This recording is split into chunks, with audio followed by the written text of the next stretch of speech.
আসসালামু আলাইকুম। আশা করি আপনারা সবাই ভালো আছেন। আপনাদের দোয়াতে আমিও ভালো আছি। আমি আজকে আবারও চলে এসলাম আপনাদের কাছে নতুন একটা ভিডিও নিয়ে, যে ভিডিওটার মাধ্যমে আমরা আলোচনা করব যে আমাদের ভারতবর্ষ যেভাবে ডেমোক্রেসি দিকে এগিয়ে যাচ্ছে, যদি আমরা যদি রুখে না দাঁড়াই তাহলে কিন্তু আমাদের ভারতবর্ষটা আমাদের চোখের সামনে ডুবে যাবে।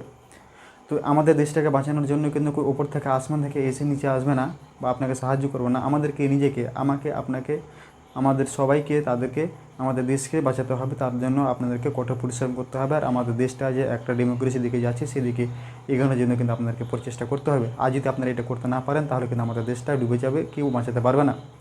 কারণ একবার আমাদের দেশটা ডুবে যাওয়ার কারণে ইংরেজদের কাছে আমরা 200 বছর গোলামি করেছি, তাদের দাসত্বগিরি করেছি এবং তারা আমাদেরকে 200 বছর লুটেছে। 200 বছর লুটানোর পর আমাদের দেশটাকে এমনভাবে গরিব করে তৈরি করেছে যে এখন পর্যন্ত আমরা তাদের সাথে পাল্লা দিতে পারছি না। আর এখন বর্তমানে যদি আমাদের দেশটা যদি আবারও কালো ইংরেজের দ্বারা যদি আমরা যদি গোলামি হয়ে যায় তাহলে কিন্তু আমাদের ভবিষ্যৎ অনেকটাই খারাপ আছে। এই জন্য আমি আপনাদেরকে বলছি যে আপনারা সচেতন হন এবং নিজের ঐক্যবদ্ধ হয়ে কিন্তু আমাদের দেশটাকে বাঁচানোর চেষ্টা করুন। কারণ ভারতীয় জনতা পার্টি, বিজেপি সরকার এবং আরএসএস যেভাবে আমাদের লোকতন্ত্রকে খারাপ করে দিচ্ছে এবং ভোটের সময়তে যেভাবে মানুষের ওপর অন্যায় অত্যাচার, মারামারি, কাটাকাটি করে দাঙ্গা লাগিয়ে ভোট পেয়ে তারা সরকার গঠন করে আমাদের দেশটাকে শাসন করার চেষ্টা করছে। আর হিন্দু মুসলমানের নামে যে ভোটটা নিচ্ছে তার দিকে কিন্তু আপনাদেরকে একটু খেয়াল রাখতে হবে। কারণ ধর্মের নামে ভোট দিলে আপনাকে বুঝে নিতে হবে সেই দেশটা একদম ধ্বংসের মুখে। কারণ ধর্মের দোহাতে ভোট নিয়ে সে কখনো আমাদের দেশের ভালোর জন্য বা আমাদের দেশের উন্নয়নের জন্য কাজ করবে না। যদি করতো তাহলে 10 বছর থেকে বিজেপি আমাদের দেশ শাসন করছে বা আমাদের ভারতবর্ষ শাসন করছে, কিন্তু 10 বছরে আমাদের অনেকটাই ডেভেলপ হয়ে যেত বা উন্নয়ন হয়ে যেত। যদি 10 বছরে আপনার যদি মোদী সরকারের কাজ আমি দেখাতে পারি তাহলে কিন্তু আপনি দেখবেন যে কাশ্মীরের আর্টিকেল 370 এটা হটিয়েছে। এতে কিন্তু আমাদের কোনো লাভ বা কোনো লস কোনোটাই হয়নি। না কাশ্মীরেতে লাভ হয়েছে বা লস হয়েছে, না আমাদের কোনো লাভ বা লস হয়েছে, কোনোটাই হয়নি। শুধু আমাদের টাকা খরচ হয়েছে এবং তাদের প্রাইম মিনিস্টারের একটা সিদ্ধান্ত একটা ভুল ছিল। 2 নম্বর হলো 2016 সালে যখন নোটবন্দি হয়, এই নোটবন্দি তিনি বলেছিলেন যে আমাদের কালো ধন যে বাইরে আছে সেগুলো কালো ধন আমরা ফিরিয়ে নিয়ে আসবে। এই জন্য আমরা নোটবন্দিটা করলাম। কিন্তু নোটবন্দি করে কিন্তু সেখানে কিন্তু প্রধানমন্ত্রী নরেন্দ্র মোদীর কিন্তু মিশন ফেল হয়ে গেছে। কারণ যদি ফেল না হতো তাহলে আমাদের দেশে কালো টাকা যে বাইরে আছে সেখান থেকে ফিরে আসতো।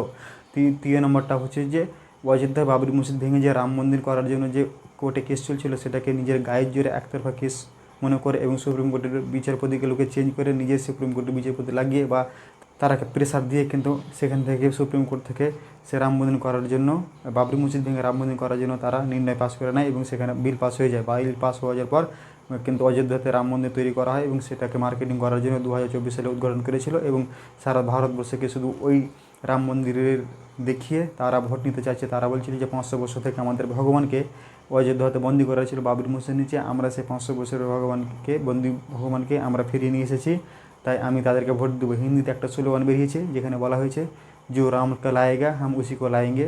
তো এই নিয়ে যদি আপনারা ভোট দেন তাহলে আগামী 5 বছর আপনাদের জন্য কোনো কিছু করবে না। কারণ তারা জানে যে ভোট ব্যাংক তাদের কোন জায়গাতে আছে।